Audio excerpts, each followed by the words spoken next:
남편의 사건 이후 저를 비롯해서 친정과 시댁은 혼란스러운 시간들을 보냈어요.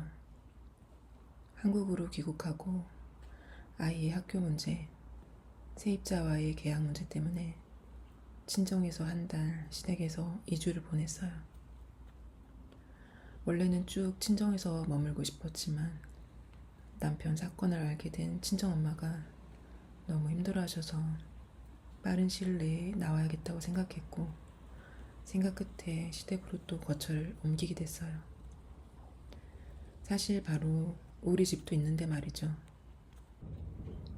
남편의 사건이 터지고 난 후 집과 차량 모두 남편 명의였기에 법적인 부분을 전혀 모르는 제가 선뜻 들어와 산다는 게 사실 무서웠거든요.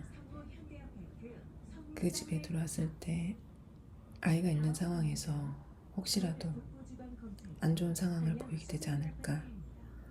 이런 일을 처음 겪는 저로서는 앞으로 어떤 일들이 저와 아이 앞에 펼쳐질까 너무 두렵고 무서웠어요. 그래서 시댁에서 머물면서 앞으로 일들이 어떻게 흘러가는지 분위기를 보려고 했어요. 그런데 하루 이틀 며칠이 지나고 이런저런 정보들을 찾아보고 변호사 상담도 해보면서 이번 일이 아주 무겁고 쉽지 않다는 것을 알게 되었고 앞으로 아이와 제가 현실적으로 살아가야 하는데 집중해야 한다는 조언도 여러 번 듣게 됐어요. 그래서 결국 현실적인 부분에 집중을 하기로 결심했어요. 엄마로서 내 아이에게 해줄 수 있는 것에 집중해야겠다고 결심하면서 시댁에서도 나오게 됐어요. 한편으로는 그토록 원했던 우리 집에 들어간다고 생각하니 너무 행복했고 다시 시간을 거꾸로 돌린 것만 같았어요. 한국을 떠나면서 아쉬움에 울면서 떠났던 그 집, 6년을 해외에서 생활하면서도 계속 생각했던 그 집에 드디어 들어가게 되는 거예요. 정상적이라면 남편까지 3명이어야 했죠. 그렇지만 그러지 못하고 지금은 아이와 단둘이네요.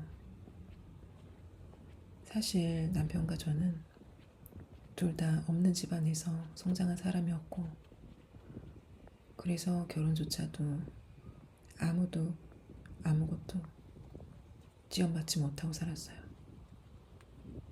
오롯이 자기가 벌어서 신혼집도 장만한 거죠. 신혼집의 가구나 필요물품들도 남편의 카드로 긁으며 한 달마다 갚으며 살았고 생활비도 신혼 같지 않게 중년부부처럼 지독히도 아끼고 살았어요. 헛된 소비에 대해서 죄책감을 서로 가지며 지냈고요. 결혼이라는 낭만은 거의 없었어요. 매 주마다 휴일마다 다툼이 끊이질 않았었거든요. 사실 지옥 같은 생활이었죠. 지금 생각하면 왜 그런 결혼을 했었는지 또 그러면서 남편의 사랑은 충분히 받지도 못한 채 이렇게 긴 시간을 유지해 온 건지 답답한 일이지만 참는 것에 이력이 나 있던 제 성격 그리고 아이가 생기면서부터 가정을 지켜야 한다는 생각 때문이었던 것 같아요. 그렇게 저를 이해하려고 노력해봐도 그래도 좀 더 일찍 남편과 헤어졌더라면 이런저런 말도 안 되는 꼴을 보지 않고 헤어질 수 있지 않았을까요? 그런 후회가 들어요. 모든 게 제 탓이죠. 너무 후회하지만 이미 지난 일이라 현재에 집중하려고 접어두려고 해요. 구축 아파트 16평 월세 30만 원을 신혼집으로 시작해서 그 후 조금씩 모아서 25평 전세 그리고 그동안 모은 종잣돈과 함께 은행 대출로 꿈에 그리던 33평 아파트를 구입하게 된 거예요. 그렇게 간절했던 그 집이 이제 가압류를 앞두고 있어요.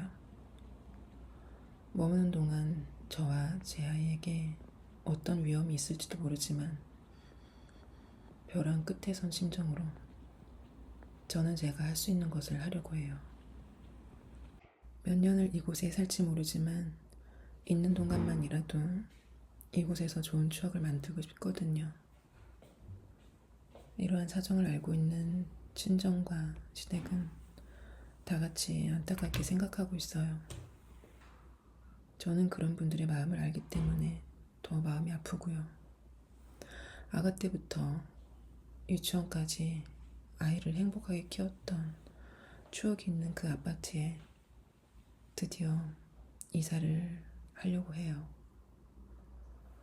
아이는 신나서 자기 방부터 챙기고 어릴 적 기억을 더듬는 듯이 보였어요. 그때 저는 마음이 무거웠죠. 이 집 몇 년 후면 떠나야 하고 다른 곳으로 거처를 옮겨도 온전한 아이 방 하나, 내 방 하나 얻을 수 있을까? 하는 알 수 없는 미래 때문에요. 남편이 뭔가를 잘못해서 벌어진 일이지만 그 후의 대가는 너무 가혹하네요. 외국에 있을 때 코인으로 1억을 날렸을 때도 저는 아무 말 하지 않았어요. 오히려 괴로워하는 남편을 보고 괜찮다고 했었고 다독이기까지 했었죠. 이번에는 그렇지가 않네요. 집과 전 재산이 없어지는 거라 이번에는 사실 예측 불가네요. 저보다 그 피해를 가장 많이 보는 건 아이일 것 같아서 부모로서 너무 미안한 마음뿐이에요. 양가의 단 하나뿐인 아이라 존재감만으로도 귀한 아이거든요. 외국에서도 너무 외로웠고 한국으로 돌아와서도 너무 외로웠던 아이인데 경제적인 것까지 이렇게 안정감을 줄 수 없다는 사실이 너무 속상하네요. 텅 비어있는 집에 물건이라곤 해외 이사할 때 가져온 몇 박스의 단촐한 짐뿐인데 이제부터 뭘 어떻게 해야 할지 한참 고민하게 만드네요. 그리고 아빠도 없는 이 넓은 곳에 어디서부터 어떻게 정리하고 꾸며야 할까?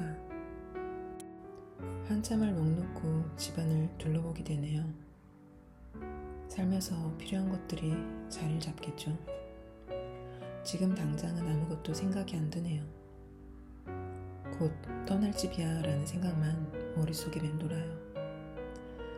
이제 정말 우리 집에 들어왔으니 조금이라도 안정을 찾을 수 있겠죠.